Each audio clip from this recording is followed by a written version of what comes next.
era in the Middle East is being written today with two historical peace agreements between Israel, United Arab Emirates, and Bahrain. This major development is being looked at as a pivotal moment in Middle East history and as a major accomplishment by President Trump and his administration. To talk about this historical development, I want to welcome Ofir Akunis, Israel's Minister of Regional Cooperation, who is joining us from Tel Aviv. Thank you so much for joining us today. Thank you for inviting me. You spoke with your Bahraini counterpart, Zayed bin Rashid Al Zayani, today. What level of cooperation between Israel and Bahrain are we talking about here? First of all, I want to say that it's a very happy day to the Israeli people.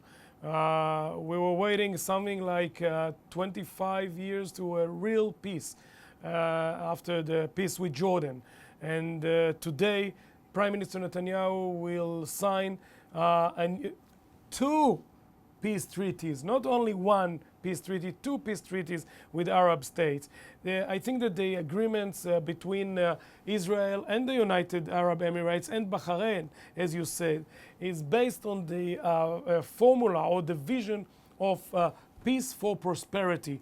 And I think that these two peace treaties will lead both of us to a better future and prosperity to the Israelis, the Emirates, and the Bahrainians. In your opinion, since you mentioned the previous peace agreements, what is the difference between these two peace deals that will be signed tomorrow and the previous agreements that Israel signed with Egypt and Jordan?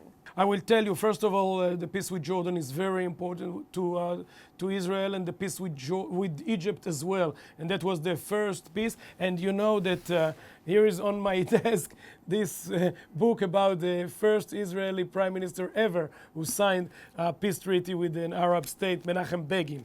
But I want to tell you, all of them are very important, but I think that the main difference between them is that these new agreements based on the theory that the economy will be a bridge to peace.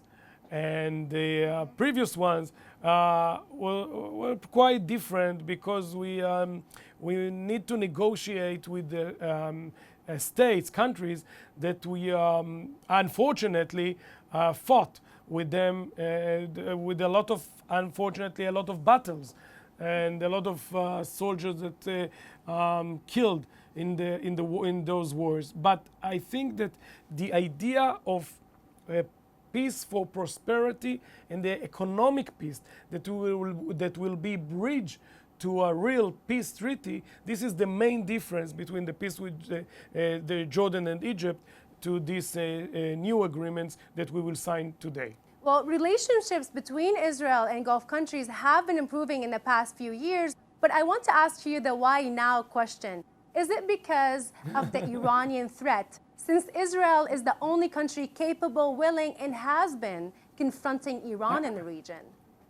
I want to tell you the Iranian threat is a threat on the United States, on Europe, Israel, and countries like Emirates, Bahrain, Saudi Arabia, all of the countries that cannot agree with the aggressions and with the extreme policy of Tehran.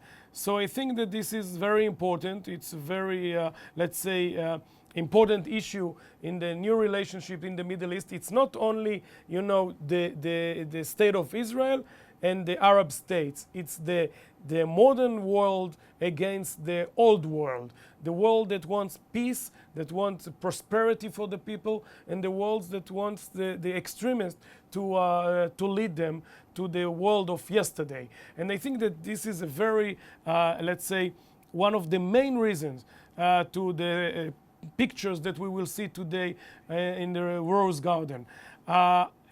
Personally, if it was depend on me, I think that we can sign these agreements 10 years ago or 5 years ago at least.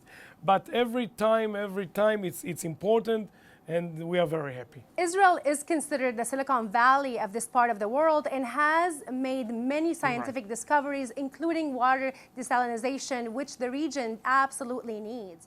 But what level of economic cooperation are we talking about here between Israel and its peace partners? I want to tell you something as a Minister of Science, former Minister of Science and Technology in the former government. I signed something like 30 new agreements to joint researches between Israel and 30 countries, as I said, all over the world, from Latin America, United States, Europe, and to the Far East. I think that it's not only the Israeli high-tech, it's the Israeli innovation that the world wants us to cooperate. And I'm talking about, as you said, the water issues, agriculture issues, environment, even space. I was responsible on space as a Minister of Science and Technology, satellites, etc., etc. Of course, the climate changes are very important, especially in a region that is very dry. So I think that we have a lot of things to work about together with the Emirates, with the Bahrainians, and with Jordan, Egypt, and the Palestinian Authority. I will tell you something. Whoever wants to cooperate with us, this is the Israeli policy. We want they will find our open doors if they will want to cooperate. And I call from here to the Palestinians that someone from, let's say, from the Labour Party in Israel, from the left side of the Israeli politics, used to say about the Palestinians. He used to say, Abba Evan, former Minister of Foreign Affairs from Labour Party, about the Palestinians, they never missed opportunity to miss opportunity. So I don't want them to miss this opportunity. We want them, and I'm speaking as a minister from the Likud Party, they will find our open doors, but they must open their door to negotiation and to cooperation. And I hope that it will happen very soon. I don't want them to miss the current opportunity. In your opinion, I want to go back to the peace deal itself. Why President Trump, his team, and mainly the president's advisor, Jared Kushner, succeeded in their diplomatic efforts? What did they do differently? I think that they were very direct.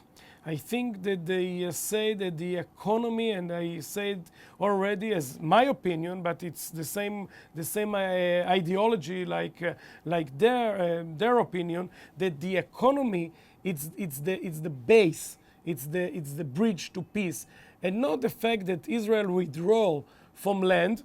And that was the formula in the 90s, especially around the Oslo agreements and the agreements with the Palestinians. Israel will withdraw, and then the peace will come. So the opposite happened, unfortunately, and we find ourselves, after that we withdraw from Israeli territories, under terror attacks all over Israel, not only in Judea and Samaria. And the fact that now we offered to our people, and I must say that the Israeli people, the Israeli citizens, the Jews, the Christians, the Muslims, everybody is so happy from this peace, because they want to, to visit in Abu Dhabi, to visit in Dubai. The Emirates, people wants to visit here in Jerusalem, in Tel Aviv, in Nazareth, in Bethlehem, everywhere. So it's a common interest, and I think that this is the formula to the peace, to the current peace that the Prime Minister and President Trump and the Minister of Foreign Affairs from the Emirates and Bahrain will sign today. And this is the difference.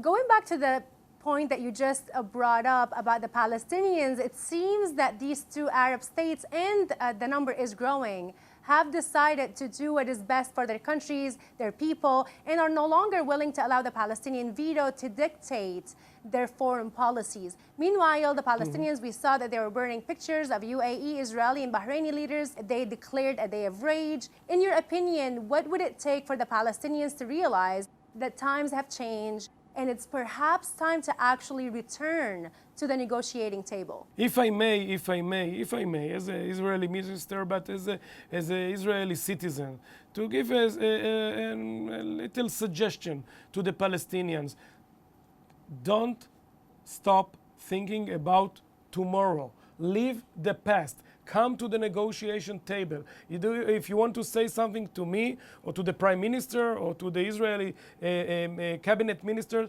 say it around the table. I hope that we can solve the problem. But if you will stuck in the past, and you will talk about the past, and you will not see, I'm talking about the Palestinian leadership, you will not see the benefit to your people, then I don't think that even the next generation of the young Palestinians that now they are teenagers or in the premier schools will not see the peace as well. Why? Because their leadership is not dealing with their prosperity and their benefit. They're dealing with their own interest, and this is wrong, and this is the wrong formula. So I suppose that, and I hope that in the next future, the Palestinians will be part of the new agenda of the Middle East. You know, you remember that in the 90s, they used to talk about new Middle East, so around the Oslo agreements. So it wasn't the new Middle East, unfortunately. Now we can see in our eyes the new Middle East from the Persian Gulf states, from Bahrain, from the Emirates, from other countries that will come, I hope, in the next months, to the not only to the negotiation table, they will come to sign a new peace treaties between them and us based on an economic interest. And I think that if the Palestinians will come, they will not find a closed door here in Israel. I want to thank you so much, Ofir Akunis, Israel's Minister of Regional Cooperation, for joining me today on this historical event. Many congratulations to you, to Prime Minister Netanyahu and the Israeli coalition government. I also want to congratulate the Israeli people, UAE, Bahrain, and the people of the entire Middle East region on the beginning of a new era of peace, stability, and prosperity. Thank you so much. Salam alaikum. Salam alaikum. Salam alaikum. Salam alaikum. Toda rabba. Thank you very much.